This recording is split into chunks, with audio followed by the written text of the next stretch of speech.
The arrival of the Galactic Council. The colossal Galactic Council vessel emerged from hyperspace just beyond the orbit of Jupiter, its crystalline hull gleaming under the distant light of the sun. It was an awe-inspiring construct, miles long, sleek, and exuding an air of technological superiority. It had traveled across the void on a mission that had been repeated countless times before, the peaceful integration of a newly discovered species into the galactic order. Inside the command center of the vessel, High Ambassador Vorin Kallis stood tall, his elongated form radiating authority. His species, the Exilari, were one of the Council's founding races, known for their silvery, almost liquid-like skin and cold analytical minds. Vorin had conducted over 100 first-contact negotiations, and not once had he failed to bring a species into the Council's fold. The Council had been watching Earth for centuries, their observation drones remaining hidden in orbit, gathering intelligence. Humanity was a young species, barely touching the edges of interstellar travel. To Vorin and his fellow ambassadors, this was just another primitive race to be gently guided into the embrace of the Council, whether they welcomed it or not. Across the ship's vast command bridge, multiple alien species, each representing a different member of the Council, were engaged in quiet discussion. Some had 4 arms, others possessed chitinous exoskeletons, and a few communicated purely through pheromones. Despite their differences, they all shared the same unshaken belief in the Council's dominance. A holographic projection of Earth floated before them, its oceans shimmering, its landmasses covered in sprawling cities. A primitive world, yet its people had shown surprising ingenuity. Humanity had not only developed spacefaring technology on its own, but had done so without the Council's assistance, an anomaly that made some of the delegates uneasy. Vorin Kallis turned toward his assistant, a short reptilian being known as a Vokari. "Are they responding to our hails?" he asked, his voice smooth but commanding. "They are receiving us, High Ambassador," the Vokari confirmed, his small claws tapping across a control panel. "The primary communication hub is located in a place called Geneva, on their largest landmass." Vorin nodded. "Then let us proceed. Open a direct channel." First contact. In the United Nations Space Command Headquarters, deep within the heart of Geneva, an entire team of human officials and military personnel had gathered. The transmission had been anticipated for decades, yet when it finally arrived, there was an eerie stillness in the room. A large screen lit up, revealing the figure of High Ambassador Vorin Kallis.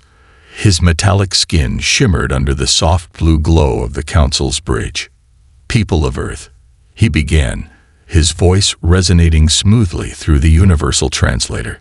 "I am Vorin Kallis, High Ambassador of the Galactic Council, an alliance of thousands of worlds united under a single banner of peace, progress, and prosperity. We come to you as friends and guides, offering protection and access to wonders beyond your comprehension. You have shown remarkable progress as a species, and it is time for you to join us, to ascend beyond the limitations of your world and take your place among the stars." The words were diplomatic, well-practiced, and carefully chosen, but they were met with silence. On the other side of the transmission, Admiral Jonathan Rees, head of Earth's Military Space Command, exchanged looks with President Eleanor Carter and General Alexander Royce. The room was filled with top scientists, diplomats, and security personnel. They had been preparing for this moment for decades. Rees finally leaned forward, speaking with measured control. "We appreciate your message, Ambassador Kallis. However, Earth has its own government, defense forces, and ambitions. We are open to diplomatic relations, but we have no interest in protectorate status under the Galactic Council." A murmur rippled through the Council delegates aboard the ship. No species had ever rejected their offer outright before. Vorin narrowed his eyes slightly, tilting his head. "Perhaps you misunderstand, Admiral Rees. The Council's guidance is not optional. We have seen countless civilizations fall into chaos without our intervention. You may believe you are ready for interstellar society, but the truth is, without our leadership, your species will stagnate. We have helped countless others achieve true prosperity. Why resist what is clearly in your best interest?" President Carter folded her arms. "Because we've studied your guidance," she said coldly. "We've intercepted enough of your transmissions to understand that the civilizations you protect are little more than vassal states. You control their technology, economy, and governance. You dictate their laws. That is not protection. It's subjugation." Silence stretched across the council's bridge. Some of the alien representatives began whispering among themselves. Voron's expression remained unreadable, but his metallic skin pulsed slightly, betraying mild irritation. "You are mistaken," he said. "This is how civilization thrives, under order, under the guidance of those who have long since conquered the chaos of lesser species impulses. If you refuse our offer, you risk conflict. Your technology, while impressive for a young species, is primitive compared to the Council's." Admiral Reese smirked. "Would you like a demonstration of just how primitive we are?" At his signal, a technician at the command console pressed a button. Across the solar system, thousands of previously cloaked satellites powered up simultaneously, their energy signatures becoming detectable for the first time. On the Council's flagship, alarms blared as previously undetected quantum signatures flooded their sensors. Hundreds of orbital defense platforms, armed with weapons the Council had never seen before, locked onto their vessel. Voron's composure slipped for the first time. "Impossible. You lack the scientific foundation to develop these technologies independently." President Carter smiled. "Do we?" The Council delegates erupted into frantic conversation. The humans had not only matched some of their technology, they had surpassed it in ways the Council didn't understand. Voron exhaled slowly. His mind raced. If they had underestimated humanity this much, what else were these people hiding? "This is unexpected," he admitted, his diplomatic mask returning. "We will return with a more suitable offer." Admiral Reese leaned back in his chair. "We'll be here. But if you want a deal, you come back as equals, not overlords." The transmission cut. As the Council's ship withdrew into hyperspace, celebrations erupted across Earth. They had faced the most powerful force in the known galaxy, and stood their ground. But deep within the halls of the Galactic Council, a storm was brewing. Their control over the galaxy relied on the illusion of superiority. If one species proved that they could resist, others might follow. This was no longer about diplomacy. This was about power. And humanity had just become the greatest threat the Council had ever faced. The Council's ultimatum. The Galactic Council's Grand Chamber was in turmoil.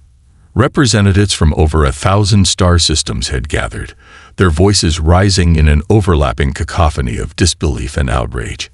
The Council's first contact mission with humanity had gone worse than anyone had imagined. For the first time in recorded history, a newly discovered species had rejected the Council's authority outright. And worse still, they had the means to back up their defiance. High Ambassador Voron Callis stood in the center of the chamber, facing a half-circle of Council elders, their towering forms radiating centuries of experience. The Council was governed by a core of ancient species, the oldest civilizations that had united long ago to shape the structure of interstellar society. These beings had ruled the galaxy for thousands of years, and they did not take kindly to challenges. The Council speaker, an insectoid creature known as Ziraxul, clicked its mandibles in irritation. "You assured us this species would fall in line, Voron," it said, its voice a harsh whisper amplified through the chamber. "You claimed they were an untested race, that their isolation made them vulnerable to our influence." Voron inclined his head, but there was no humility in his voice when he answered. "I will not apologize for my miscalculation, Speaker Ziraxul. Humanity is different. Their rapid technological advancements, their ability to develop independently without our guidance, these are anomalies in the natural course of galactic evolution. The representative of the Thillerist Dominion, a race of multi-eyed amphibians, croaked in displeasure. "Then we must correct this anomaly before it spreads." Murmurs of agreement rippled through the chamber. The Council's structure was built upon control, and for eons they had dictated the fate of lesser species, shaping civilizations to fit within their carefully balanced hierarchy. If humanity could resist them, what was to stop other worlds from questioning the Council's authority? A massive armored reptilian being, the supreme warlord of the Drenoth Imperium, bared its fangs. The solution is simple. If their leaders will not accept our rule through diplomacy, we will force them into submission. The chamber fell silent. Even among those who had ruled for centuries, the idea of waging war against an emerging species was controversial. The Council had long maintained its power through the illusion of benevolence, claiming to bring stability, unity, and peace. But if they launched an all-out invasion against humanity, it would shatter that illusion forever. The speaker's compound eyes flickered as he considered the proposal. If we openly attack them, we risk drawing the attention of other species dissatisfied with our rule. We must be more subtle. A holographic display flickered into existence in the center of the chamber, showing Earth, its orbit lined with defensive platforms, cloaked fleets, and quantum-locked satellites. Humanity had been preparing for this confrontation long before the Council had even realized they were a threat. No direct war, the speaker decreed. Not yet. We will isolate them. Cut them off from the galaxy.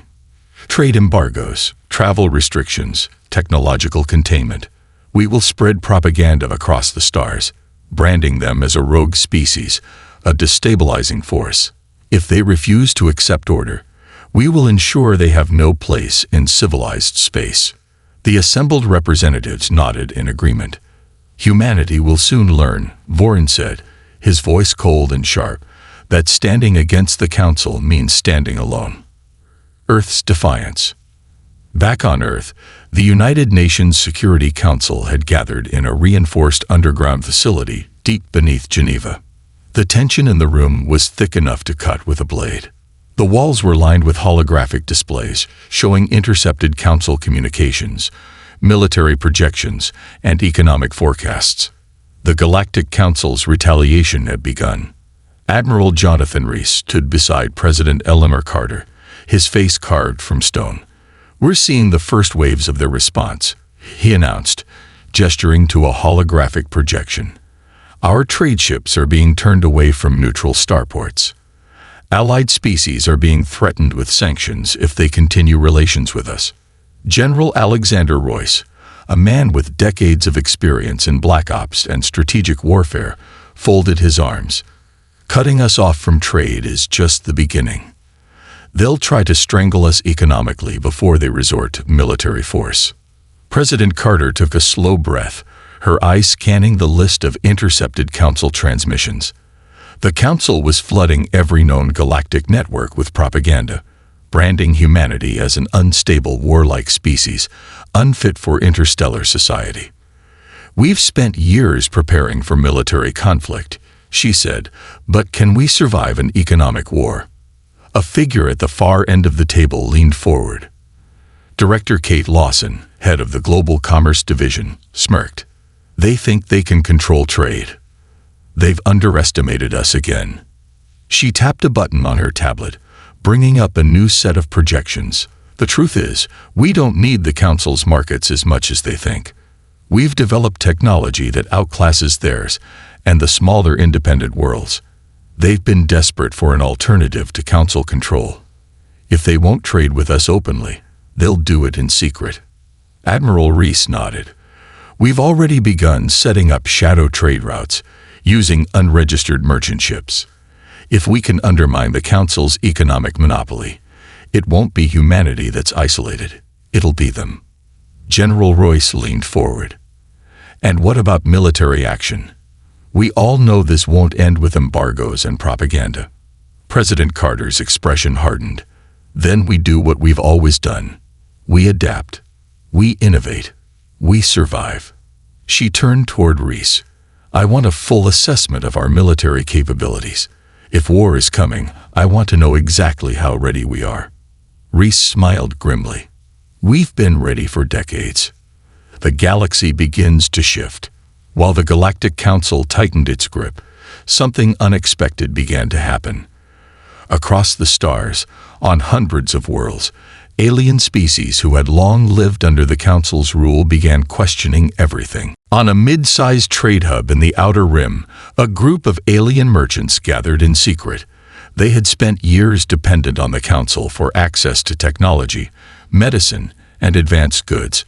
But now, through back channels, they had acquired human-made devices that were superior to the Council's offerings in almost every way. One merchant, a four-armed Skrull trader, turned a human-made datapad over in his hands. "They claim the humans are a threat," he murmured. "But tell me, why is it that every piece of human technology we acquire is cheaper, more efficient, and unrestricted?" Another alien, a feathered avian species, nodded. "Because the Council fears them. If humanity is free, they prove that we don't need the Council either." The Council's greatest fear was beginning to come true. For millennia, they had controlled the fate of lesser species. But now, because of humanity's defiance, the first cracks had appeared in their empire. If those cracks grew wider, the entire galactic order would collapse, and humanity was just getting started. The collapse of the galactic order. The Grand Chamber of the Galactic Council had never been so divided. The holographic display of Earth floated in the center of the chamber, its image flickering as new reports flooded in. Humanity, the species that the Council had once dismissed as insignificant, had not only rejected their authority but had exposed the Council's greatest weakness, their illusion of control. High Ambassador Vorin Callis stood at the center of the chamber, his metallic skin dim with frustration. The Council elders, towering figures who had ruled for thousands of years, were engaged in a heated argument. "The embargo has failed," growled Supreme Warlord Saul Makar, his massive reptilian frame tensed with fury. "Our trade fleets are reporting widespread smuggling operations. Human technology is spreading across independent worlds faster than we can contain it. They have no respect for our order," hissed Speaker Ziraxul, his multifaceted eyes narrowing. "They do not understand that civilization is built upon structure and hierarchy." "They understand perfectly," Vorin interjected coldly. "They reject it because they have built their own. And now, others are beginning to question our rule." A new holographic projection appeared, a grainy transmission intercepted from a world on the Council's outer rim. The image showed an alien speaker, a member of the Vasheri Trade Confederation, standing before a gathered crowd. "We have been forced to buy Council technology at outrageous prices for centuries," the speaker declared.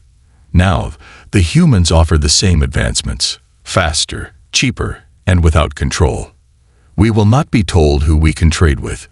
We will not be pawns of the Council any longer." The chamber erupted into chaos.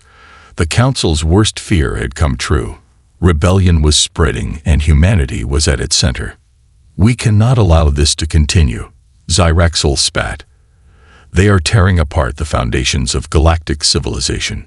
The Speaker of the Council, an elder being of the luminous Shalteri race, leaned forward. "If we do not act now," she said in a measured tone, "we will lose everything. The people are no longer afraid of us." A deadly silence filled the chamber. For thousands of years, the fear of the Council's power had been enough to keep the galaxy in line. That fear was fading. The solution was clear.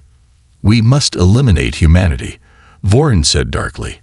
"Not through diplomacy, not through sanctions, but through total annihilation." The Council unanimously agreed. The full force of the Galactic Peacekeeping Fleet, the most powerful armada in known history, was mobilized. Their mission was simple: erase Earth from existence. Humanity's final stand. In Earth's Orbital Defense Command, deep beneath the surface of the lunar fortress, the tension was palpable. Massive holographic projections displayed the incoming Council fleet, a colossal force of over 10,000 warships, their hulls bristling with the most destructive weaponry the galaxy had ever known. Admiral Jonathan Reese watched the tactical display, his expression unreadable. Beside him, President Eleanor Carter stood silent, taking in the inescapable truth. This was no longer a diplomatic struggle. This was war. "They're deploying their fleet in a planetary siege formation," reported Commander Vasquez, pointing at the enemy formation. "Standard Council doctrine. They'll bombard us from orbit before sending in ground forces. They think we'll fight defensively," General Alexander Royce muttered, rubbing his chin. "They expect us to hide behind our defenses and beg for mercy." Reese nodded. "Then let's give them a surprise." A grim smile passed between them. For decades, humanity had anticipated this moment. While the Council had grown complacent, Earth had been preparing for war in the shadows. "Our forces are in position," Vasquez confirmed. "Then we make history," Reese declared. "The Battle of Saul." As the Council armada closed in on Earth, the first shockwave of battle erupted. But instead of human ships retreating, they advanced. Thousands of stealth-class warships decloaked from behind Jupiter's moons, emerging from secret military outposts the Council had never detected. Highly advanced drone swarms, each one equipped with quantum-phase weaponry, descended upon the enemy like a swarm of locusts. The Council fleet fired in unison, but they were shooting at ghosts. Human warships phased in and out of real space, evading direct hits with impossible precision. Council shields, once thought impenetrable, shattered like glass as humanity's next-generation energy disruptors bypassed their defenses entirely. Within the first 5 minutes, over 1,000 Council vessels had been destroyed. On the Council flagship, Voron Kallus watched in horror as the impossible unfolded before his eyes. "They're winning?" one of his officers gasped. "This cannot be happening," Voron whispered. But it was. The Council had come to eradicate humanity. Instead, they were facing extinction themselves. Then came Earth's final gambit. From deep within the asteroid belt, the true power of Earth's military research divisions was unveiled. Planetary-scale weapon systems, hidden for decades, activated all at once. Massive gravity wells were projected into space, ripping apart the Council fleet's formations. Artificial black holes devoured entire warships in an instant. Humanity had not just matched the Council's technology. They had surpassed it. The fall of the Council. The Council's armada was obliterated. Their thousands of years of dominance ended in a single battle. Voron Kallus, bloodied and beaten, stood amidst the wreckage of his flagship as escape pods jettisoned in every direction. The war was over, and humanity had rewritten the fate of the galaxy. As he activated a distress beacon, he whispered the words he had never imagined he would say. "We were wrong. A new galactic order." Months later, on a neutral world, the first interstellar summit was held, not led by the remnants of the Galactic Council, but by humanity. Leaders from dozens of alien civilizations, once held captive under the Council's rule, now looked to Earth for guidance. President Carter stood before the gathered delegates. "The era of control and oppression is over," she declared. "The Council ruled through fear. We will lead through cooperation and freedom." There was no more Galactic Council. Instead, a new alliance was formed, not of rulers and subjects, but of equals. Humanity had not only defended itself, it had freed the galaxy. And for the first time in history, the stars belonged to everyone.